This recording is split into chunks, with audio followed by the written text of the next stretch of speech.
Right, so I am, to my knowledge, the first man who didn't get found guilty or charged for riding an e-scooter when they were charging me for riding it. Basically, they were trying to charge me for driving a motor vehicle without tax and insurance, and they were trying to charge me for resisting arrest. I'm the only person I know about, human, what are you going to say?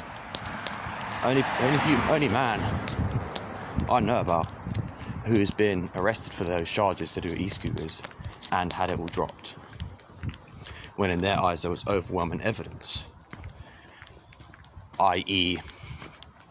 footage and 4 police officers willing to testify against me for being there, being arrested on the scooter. Like, in my eyes, if it was illegal to ride an e-scooter, that is overwhelming evidence to convict me, right? But they lost that somehow, CPS did. But anyway, the video is not about that. What this video is about is I'm just going to lay out a few videos I'm going to make to explain this. So bear with me, because I have to dig into my brain. So I'm going to make a video about what happened, for example, what exactly happened that day. Just all the details, just telling my story, what happened, like when I got arrested. And I'll make another video talking about how I was preparing for all of this. My thoughts or whatever, my ideas on how I was going to prepare for this trial.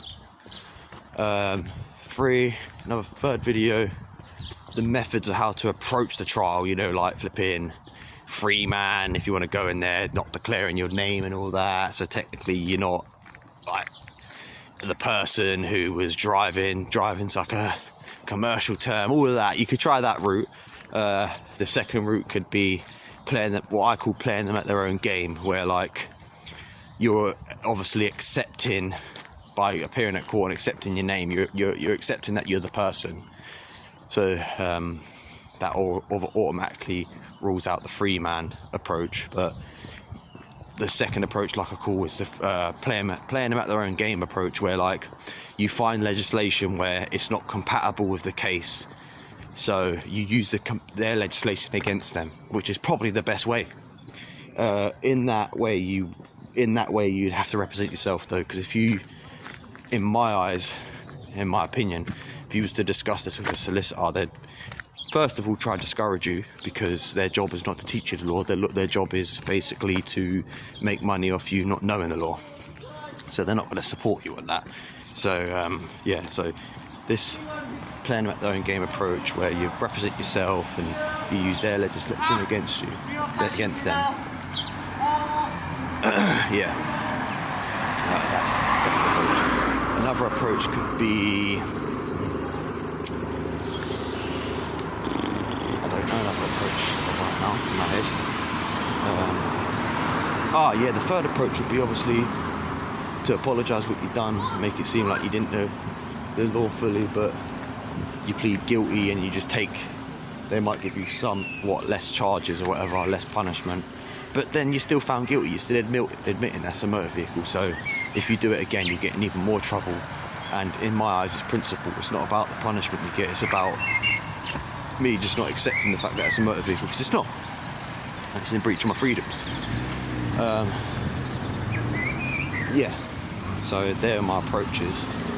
The playing at their own game approach, the second approach I was talking about, would include bringing up legislation that is not clear, getting the public's interest, finding out what people actually think about it, proving that it's not clear in the law, proving that it is incompatible with human rights. That's what I call playing them at their own game approach. You know? Like, you're digging through all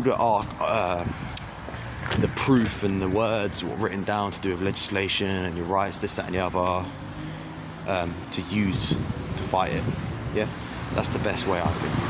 But okay, I digress.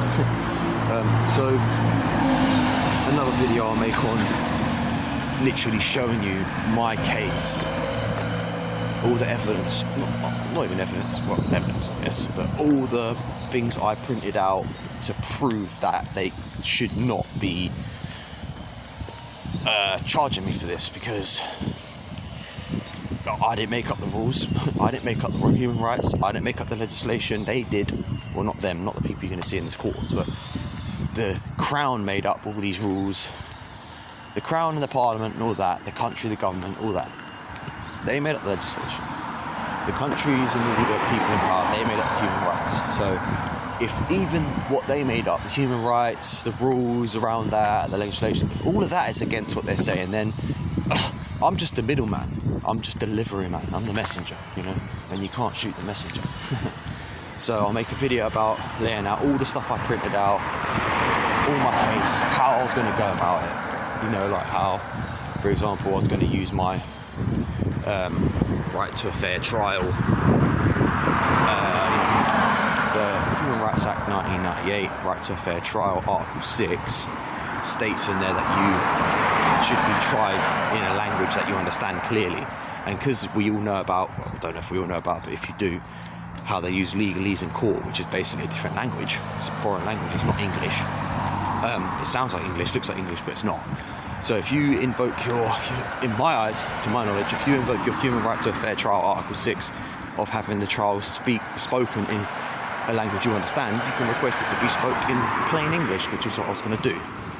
And I also was going to say that I will not say anything that will incriminate me. So basically that's my way of not having to ask questions that might incriminate me in court, because obviously I don't want to act, if they ask me a question that I don't agree with, whether I agree or disagree with it, sometimes it might put you in a position of a disadvantage, so you can just choose to say, in my eyes, I'm not going to answer any questions that might incriminate me. You can't stay quiet, because in court, if they ask you a question and you stay quiet, there's a thing called tacit law. Tacit law is basically agreement upon, like, agreeing by being silent. So if they ask you, oh, did you kick that woman off her chair? And you don't say anything, in their eyes, they made claims against you. You were silent, so therefore they must be true because you haven't backed up your story. That's how it works in court. Not outside by the police, it's different. Your right to remain silent outside the courtroom is different to that, okay? So if you get stopped by the police, you can remain silent. It doesn't mean you've done it, okay? But in court it's different. Like, if you're there showing up and you've agreed that's your name, this, that and the other, and they accuse you of something and you don't say anything, you basically agree with it. So yeah, that's a no-go. Alright, so that'll be another video, like I was talking about, like having the case laid out, the way I'll go about it, you know, and yeah, so the way, yeah, the playing at their own game method, that's what I'll be using, what I'll explain about. So what we got, so a video on what happened, let's just recap, a video on what happened, a video on like how I was going to prepare for my court date, a video on the methods you can use to defend yourself, and a video on showing you everything I had step by step laid out what I was going to do, and like a video on like recapping it all together sort of thing, just to let you know like what, get it all, tie up all the loose ends. Yeah, this is just an information video, and thanks for watching. If you leave any comments below, I will try and make videos to do with that too, and yeah, stay tuned.